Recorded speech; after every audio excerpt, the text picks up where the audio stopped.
good to have you join us. It was a spectacular night of lights, singing, and remembrance of lives lost to SARS brutality last night. And this morning, we've had an update from London, where a prayer walk to the Nigerian embassy took place. What can we expect at the Lekki toll gate today? Lose focus. Okay, already this morning they've held little prayers here, and people are very, very motivated. They are in the spirit, if I'll put it that way. This morning they've done workouts, they've cleaned the place. I must say I commend their organization, because coming here as early as 7:38, the whole place was already cleaned up. You won't know that anything happened last night. And this morning they held aerobic classes, and we could see them all working out. And in the words of some of them, they have said that they are ready to continue this protest to the end of the year. They don't mind going till next year, so far that the demands are not met. And yeah, the spirit here is very high. We've had a priest come on the stage to pray and offer words of wisdom. The MC has addressed the crowd and has warned them from, should I say, carrying out any illegal activity, that eyes are on the protest and they are waiting for them to misbehave so that they can shut it down. So they want people to cease from taking illegal substances and the like. So right now they've addressed the crowd, and the crowd is, they're in good spirits, I'll put it that way.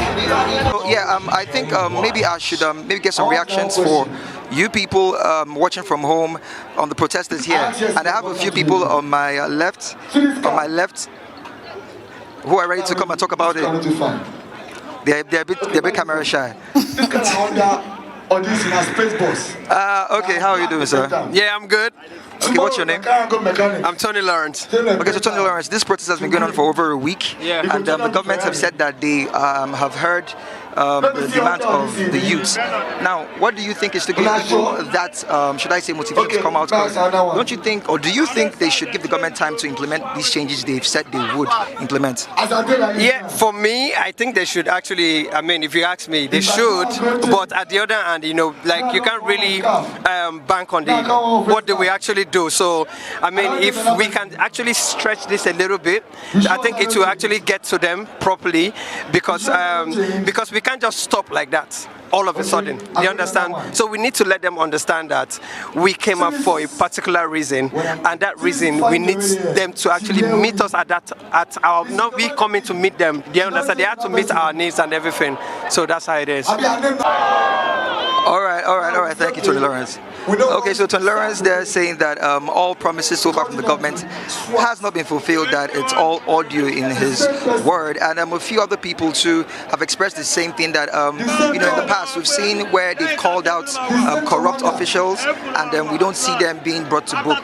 They're like no names, posted pictures, pasted on social media or on TV to identify these officers. So they're saying that they need more accountability, transparency coming from the government, and yeah, that's what it is right now from the protest ground. Very good, Ikena. Now, what is security like where you are? There's so many people there, but we hear their private arrangement. But what do you make of that scenario? I didn't get that. The security of those people, what is it like where you are at the moment? Okay, the security of the people so far has been top-notch, if I'll put it that way. They hired bouncers, and they have been on top of their game. And you see some of them walking around in the crowd to make sure that all the protesters are orderly, like they are, doing what they came to do. Because last night, coming here last night, some people were actually distracted, if I'll put it that way. We saw some people that were coming to party. They had all sorts of illegal substances, and that's what the MC has addressed today. And the bouncers last night, they were actually on top of the game, if I put it that way, because they made sure that the people that came here with ulterior motives were shot from the barricade, where they put the barricade from. And today they are already on ground, making sure that everybody is safe, and the activities are not disrupted. And they've talked about people being alert. Procession.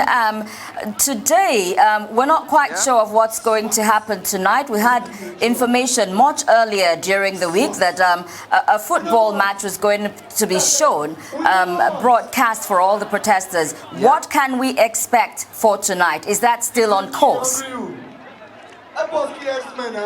Well, on the football games, I'm actually looking forward to it because I heard about it this morning, and but it's not sure yet, if I put it that way. People are not sure if it will be, broadcasted here because no screen has been put up yet. Because you need to actually put up a screen to achieve that. So far we've not seen that. And going by my time, the first game is by 12:30, and that's like say 5 minutes from now. And there is no projector or some sorts that can show that. So I don't know about the football games yet, but I will be on ground to make sure that you are getting information firsthand if that would happen. From your interactions with people over there, what do you think is sustaining these protests so far? What's sustaining them? Well, everybody has a story to tell, first of all. So far so good. Anybody I speak to, for some reason, they've had experiences with the SARS, ex-SARS, officers, and they're all here to make sure that it's the government is hearing them loud and clear. So that alone, I feel it's motivating them to actually do this. And like one said, under the sun and in the rain, they are ready to stay here till next year. And if you are very conversant, or if you remember the NYSC anthem, that's what it is, under the sun and in the rain. And right now, these youths are practicing what that anthem says. So I feel like for now, everybody has, should I say, some sort of experience, and that is enough motivation for them. Under the sun and in the rain. This protest started on Monday. Today is Saturday. We have arrangements until Sunday. Are you hearing anything, any feelers on the ground, whether these protests will continue into Monday and next week? Like I said earlier, so far so good.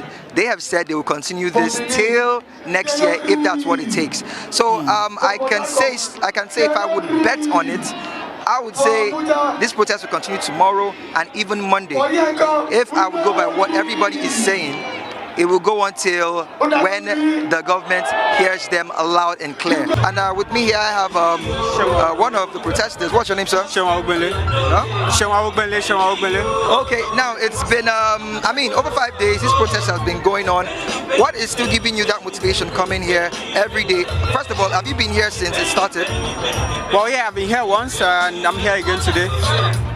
The thing about this is that Nigeria's young people have realized that they have the power, and they have, aside from the fact that they have a power, they have the number, and they have a new kind of power, which is the social media, to actually force real social political change. And they are not backing down from here. This is the new Nigeria that we have always aspired. The Nigeria of old, before NSAS, did not meet our aspiration, didn't meet our ambition. This was never the Nigeria, that wasn't the Nigeria that we wanted. The Nigeria that we want is the one that is accountable to citizens. The Nigeria that we want is the Nigeria that we can hold our leaders accountable and they will be transparent, right? And they are able to also deliver on the promises of prosperity and democratic dividends. Young people are here to hold the government to account. For the first time in Nigeria's contemporary history, I think that is what we're doing. All right, thank you so much. Okay, now you've heard what he has to say. Now I was telling you about energy. If you can look behind me, they are not looking tired, and they're not looking like they are ready to stop. This particular song has been an anthem throughout this protest. I'm talking about Davido's Femme, and for some reason the youths are energized, and I don't think I need to even tell you anymore if you're asking about energy or if they are ready to continue. From the energy here, I guess that answers your question. The predominant number of protesters out there, have you spoken with them to ask how it is that they have the time to spend all that time at the protest venue?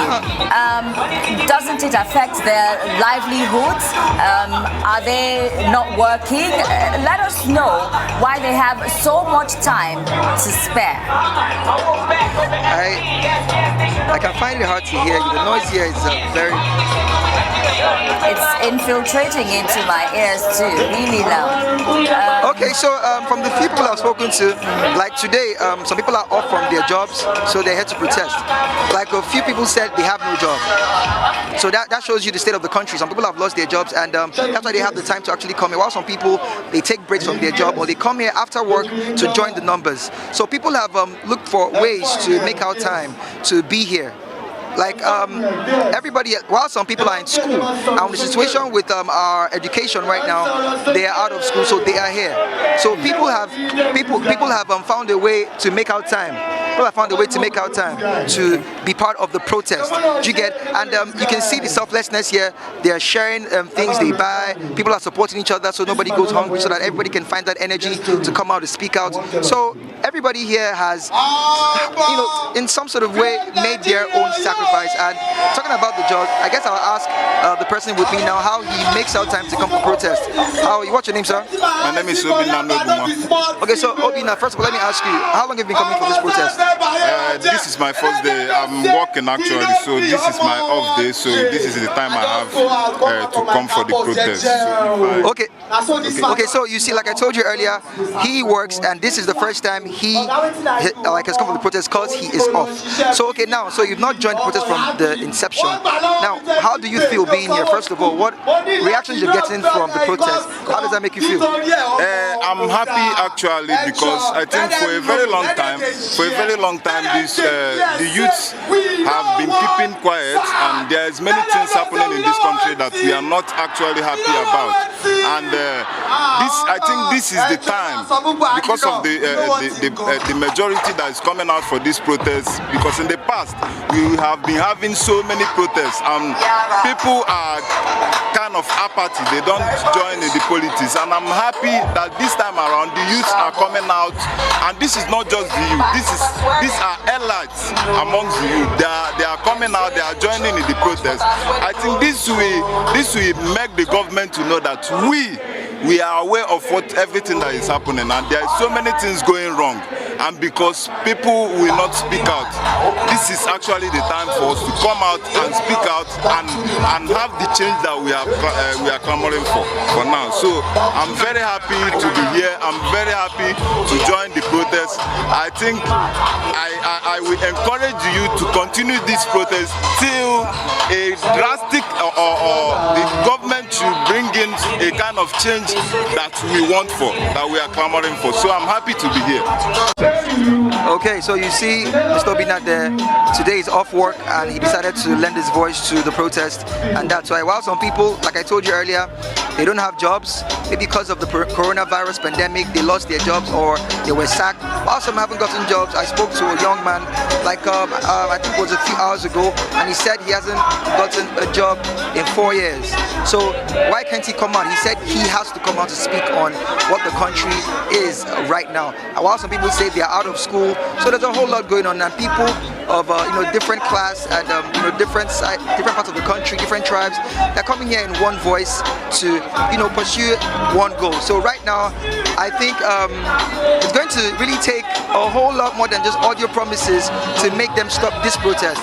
And the government right now, it's their move.